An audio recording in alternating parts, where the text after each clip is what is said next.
bien acompañados que estamos con la música de Leo hoy, por favor, impresionante. Se extrañaba. Tal cual. Estamos en comunicación con el señor Walter Castro, que es periodista y doctor en Economía y máster en Dirección de Empresas. Además es profesor en la Universidad Católica Argentina de Rosario, en el curso de posgrado de Agronegocios en la Universidad del Centro Educativo Latinoamericano y en la UNR. Además conduce un programa radial en la Fisherton CNN de Rosario y es socio fundador de Castro y Fernández, una consultora especializada en asesoramiento y reingeniería de empresas. ¿Qué tal, Walter? Bienvenido a Fuera de Serie. Agustina Henrich te saluda. Hola, ¿cómo estás? Muy bien, ¿vos? Bien, adiós, gracias, muy bien.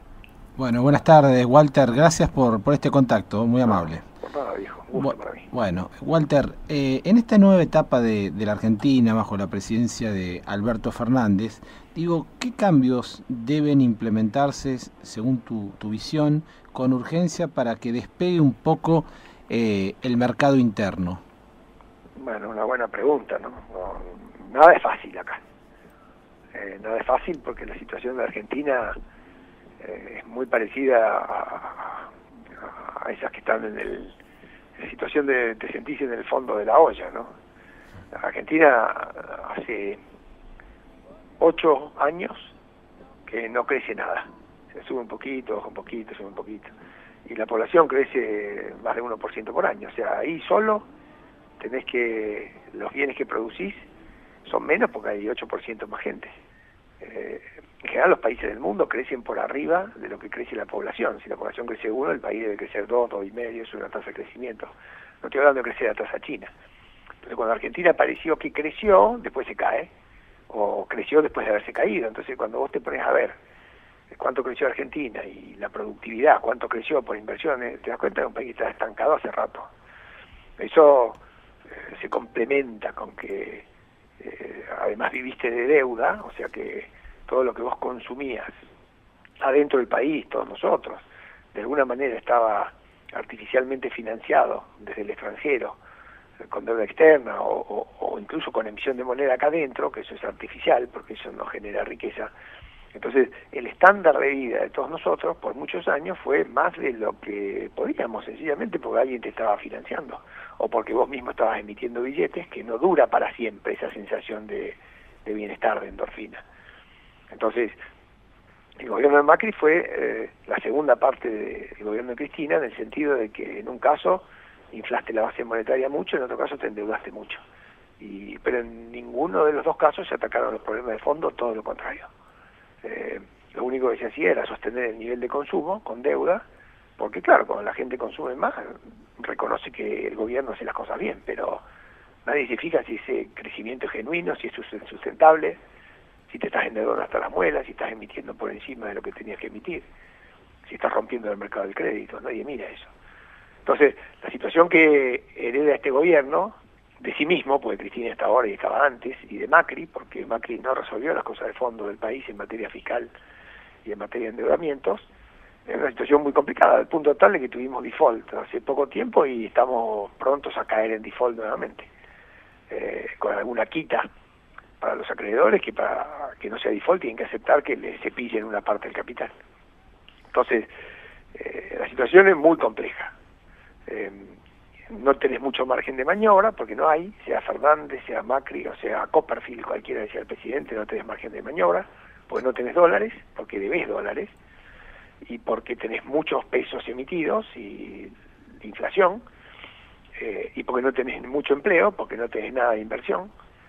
Entonces todo ese contexto no es súper promisorio. Si la gente creyó que Alberto Fernández llegaba, tocaba 2 botones y esto se inflaba como uno de esos castillitos que usan en los cumpleaños de los chicos, que se vaya desencantando, porque esto no va a ser así. Salir de esto implica primero organizar el país para poder garpar la deuda, porque si no tenés las deudas ordenadas nadie te va a dar crédito. Segundo, que te vuelvan a creer de afuera con el crédito, porque después de 2 default no es tan fácil generar confianza. Y después, que generes condiciones internas para que alguien venga a invertir, cosa que hace rato que no pasa. Y esos que vengan a invertir van a ser argentinos que tienen guita afuera. Entonces, ¿qué es lo que tiene que hacer este gobierno? Bueno, muchas cosas. Lo primero y más urgente es renegociar la deuda y tratar de no defaultear. Eso es lo primero. Y yo debo decir que el gobierno está trabajando bien en eso. Porque está trabajando bien, porque fíjate lo que hizo Kicillof y te das cuenta cómo se trabaja mal. Lo ves a Guzmán callado, lo tenés a Stiglitz atrás de él, a Alberto Fernández como si fuera un presidente normal, le fue a dar la mano a todos los presidentes europeos, como se debe hacer para conseguir respaldos. Ya el embajador argentino está hablando con Estados Unidos, que es el que tiene el veto del Fondo Monetario, y ya Solá se va a hablar con Bolsonaro. Está bien, tenés que arreglar las deudas, es decir, no te tenés que pelear con el mundo. Ese es el primer gran paso. Ahora, cuando vos vas a pedir al resto del mundo que te deje pagar más largo o menos, te van a decir, bueno, ¿y dónde sacás la plata? Y para eso hace falta que aparezca un plan económico fiscalmente sustentable, es decir, ¿cómo van a hacer para pagar? Tienen que generar dólares y pesos para pagar. Y ahí es donde está el problema, porque más impuestos de los que han puesto, que una enormidad, no se pueden poner. Entonces tendrías que hacer eficiente al Estado, pero ni el gobierno de Cristina, ni el de Macri, ni el de Alberto parece estar muy preocupado por eso. Entonces ahí hay una luz roja muy grande, porque si no te las ingenias para hacer más eficaz los servicios públicos que te da el gobierno por menos impuestos, está en un problema. Y ahí sí que estamos en un problema, porque el gobierno funciona en todas las latitudes mal. La policía acá en Santa Fe, eso en Buenos Aires, funciona muy mal, los hospitales no funcionan bien, tenés mucha ineficiencia, tenés más empleados públicos en las municipales de los que tenés que tener, tenés un montón de jubilados, de gente que pasó toda su vida con penuria económica, porque la Argentina ha sido siempre una licuadora y quieren cobrar, muchos sin haber aportado nada nunca. Tenés la gente que está pasando hambre y que necesita tarjetas alimentarias porque tienen chicos y eso es una realidad con 40-50% de pobreza. Pero la sábana es muy corta y esto no va a ser ni fácil, ni rápido, ni sencillo, ni liviano. Entonces el gobierno tiene que dar señales claras de que no se quiere pelear con el mundo, está dispuesto a hacer algunas transformaciones para que sea creíble en materia fiscal, que es el gran problema en la Argentina de muchos años, y después tiene que organizar el país para que venga la inversión, porque si no viene la inversión no va a crecer nunca. O sea, el consumo interno se dispara fundamentalmente cuando tenés crédito. La Argentina está muy estrujada, muy comprimida. O sea, no hay crédito. Los bancos tienen poca plata depositada, la gente se llevó la plata de los bancos. Además, esa plata está en pesos y con la inflación representa cada vez menos riqueza, porque la inflación te come la plata de los bancos, te la erosiona. Las tasas han sido altas, muy altas por mucho tiempo, ahora las han bajado, aún con riesgo inflacionario. Entonces, para que el crédito vuelva, la gente tiene que volver a poner la plata en los bancos tranquila, y eso no está pasando. ¿Por qué? Porque no hay confianza general. Y acá un último punto, creo que Fernández encara para el lado correcto, pero creo que políticamente adentro del tándem de gobierno Fernández no es lo mismo un Fernández que el otro. Uh-huh. Y el otro Fernández, Cristina, es más parecido a Kicillof, más parecido a la historia de la Cámpora. Tiene una visión, una filosofía un poco diferente de la integración al mundo. A ellos creo que les interesa más integrarse con Bolivia o con Venezuela o con Cuba, que es donde muestran su predilección, y eso es el otro lado.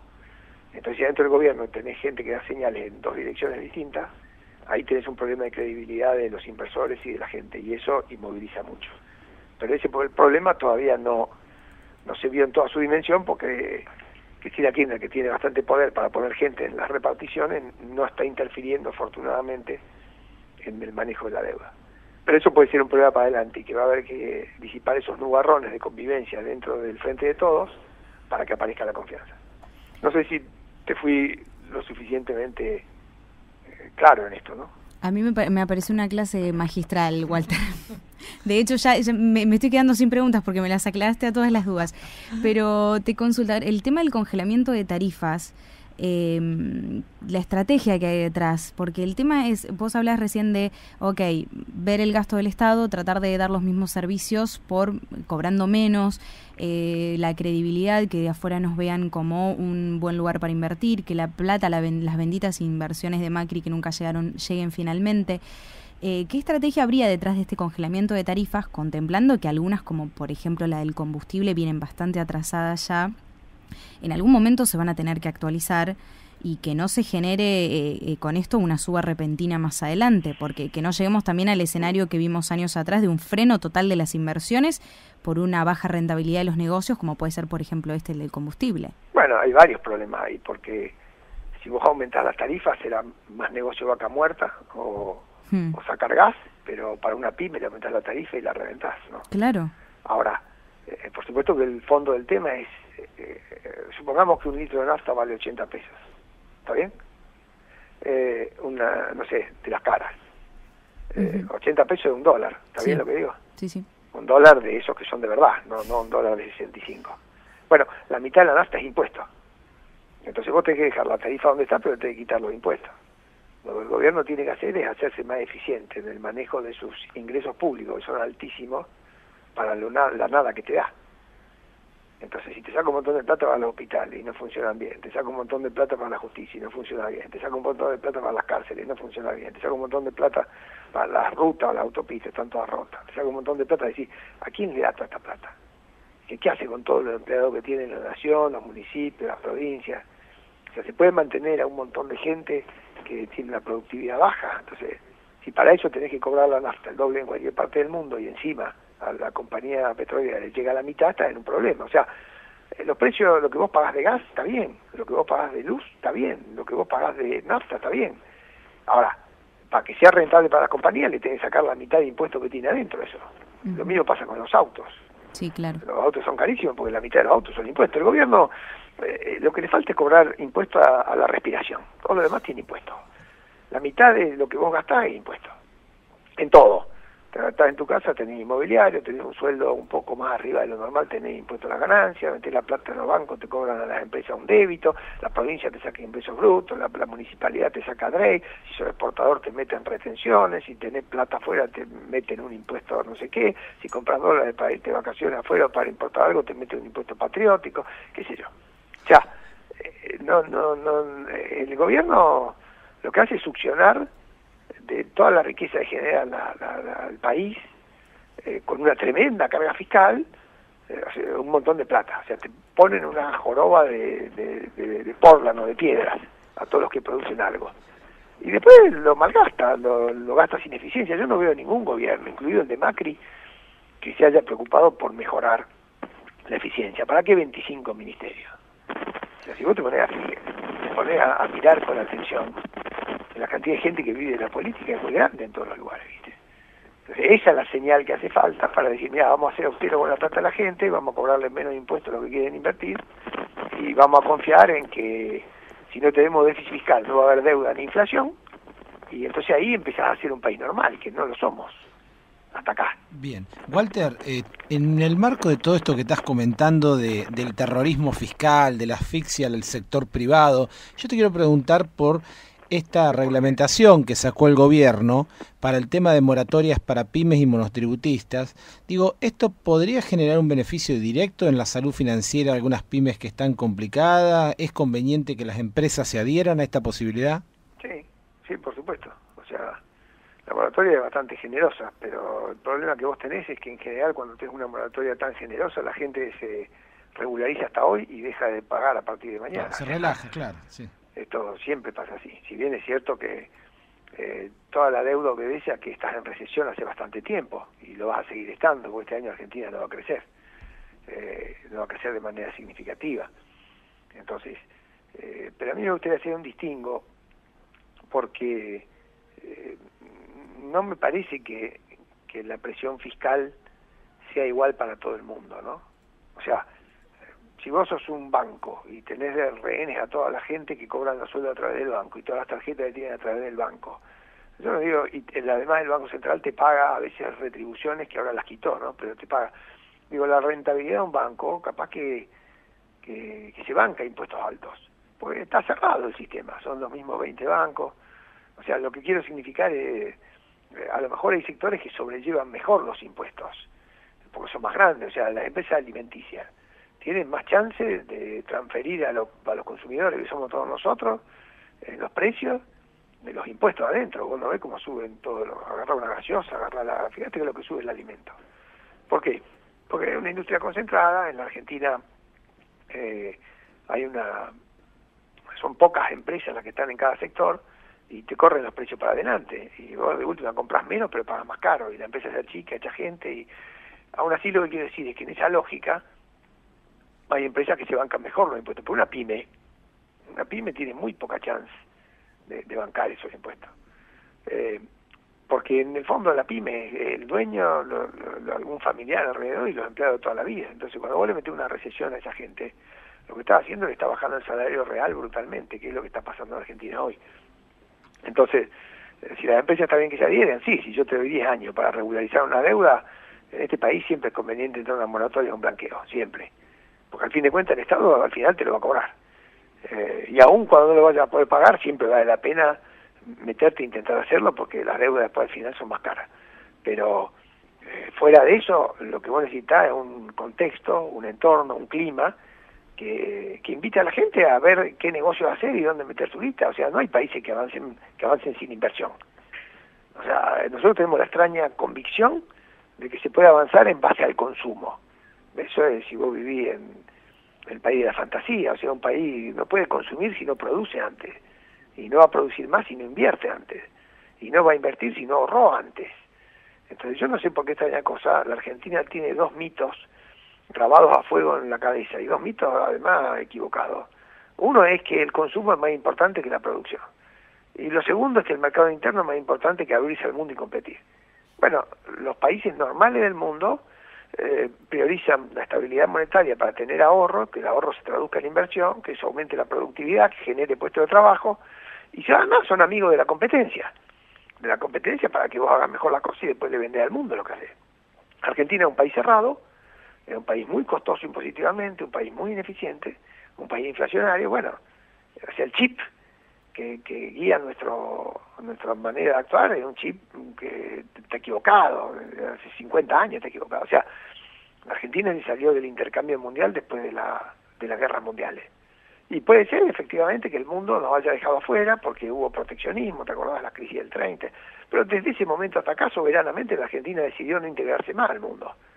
O sea, tenemos una ficción que se llama Mercosur, que es una gran palangana donde comerciamos entre 4 países pobres, y no nos animamos a hacer lo que hicieron los países asiáticos, lo que hizo Chile, o lo que hace Perú, o lo que hace Colombia, digo por hablar de otros países latinoamericanos, que es abrirnos y competir con lo mejor que tenés y comprando de los demás lo mejor que tenés. Bueno, toda esa reestructuración va a ser muy lenta y viene después de que hayas estabilizado tus cuentas y después de que hayas acomodado tu deuda y después que empieces a quitar algunos privilegios, algunas barreras que ayudan a que algunos vendan caro y compitan poco. Y Argentina no es un país muy competitivo. O sea, el mejor síntoma de competencia que tenés en Argentina lo tenés en el fútbol y en la política. En el fútbol, pues los chicos compiten tanto que a los 14 años se los llevan a Europa. Viste uno bueno y lo exportaste en 10 minutos. Ahí tenés un sector hipercompetitivo. Y en otro lugar donde se compite en la política, donde todos se matan por tener un cargo. Esas dos competencias, una, la del fútbol, por ahí está buena, aunque vemos peor fútbol porque no le podemos pagar a los jugadores acá. Y la otra está mala, porque que la gente compita por ser político es porque hay una piñata muy grande en el Estado para administrar. Entonces todos quieren un carguito, y por eso es. Porque la gente va toda a competir ahí, en vez de ir a competir a otros lugares, ir a competir por ser mejor alumno en la facultad. La facultad de Rosario es muy graciosa, porque no hay ingreso irrestricto, no paga nadie, y entra cualquiera, y vas a la facultad de medicina y la mitad son brasileños. Eso es muy gracioso. Entonces vos pagas impuestos para mantener la universidad, y la mitad son chicos que vienen de Brasil acá, con un tipo de cambio acomodado, que allá no entran porque no les dio el examen, y tenés la mitad que se van a volver a su casa. Esos despilfarros que vos tenés en todos lados, los tenés que sacar, le cobrás como loco impuestos a las pymes y después le das boleto universitario a los chicos de la universidad que son todos de clase media. El laburante tiene que ir en la bici a la mañana. Viste, hay 1.000 millones de cosas que yo te podría dar ejemplo de la tremenda cantidad de distorsiones que hay. O sea, no pueden los diplomáticos de este país, empezando por Ricardito Alfonsín, irse con un premio a España, con sueldos en euros, a jubilarse inmediatamente. Digo, hay que ver que la gente de a pie está lejos de eso y no pagan impuestos. Entonces, quiero decir, hay que arreglar muchas cosas de lo chiquito a lo más grande. No sé si lo transmito bien. Walter, un placer tenerte en Fuera de Serie, clarísimo como el agua. No, al revés, el gusto es mío, hasta cualquier otro momento, y un beso grande a las órdenes. Muchísimas gracias. Seguramente vamos a estar hablando pronto de nuevo. Sí, con gusto, cuando quieran. Chau, chau. Hasta luego. Hablábamos con Walter Castro, periodista y doctor en economía, además es máster en dirección de empresas, y me parece que está absolutamente todo dicho. No.